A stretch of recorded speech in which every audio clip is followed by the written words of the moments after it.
think it's slightly outdated, and we don't use TV like we used to. I don't see the point of it being so expensive for a year if you're not gonna actually watch the TV. So one thing putting the fee off, but then it should be free for people who are pensioners. I'm a big fan of BBC, so I'm not going to say too much against them, because they do produce some outstanding material. I think you should be able to either opt in or opt out. So if you're never going to watch any BBC at all in that year, then fair enough. I think you should not have to pay the licence fee. So I think it should be like an optional process.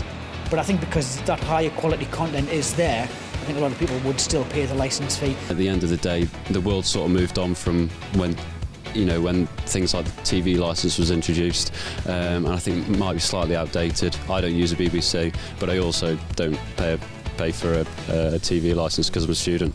I think it would be better off used with local TV stations rather than like one big national state broadcaster, because you miss a lot of nuance in other things personal to different regions of the country that just get glossed over in the name of what's happening down south and what major stories are, but a lot of smaller things that are still like equally important get neglected because they don't make headlines.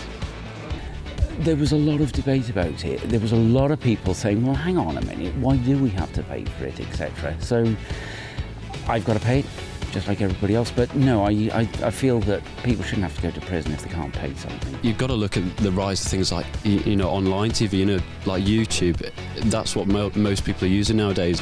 I'm sure there's better ways to do it, and I don't think people should go to prison for not paying it, because some people either don't use the services or flat out can't afford it. BBC, I know they produce some good stuff, but why are they the only station that charge?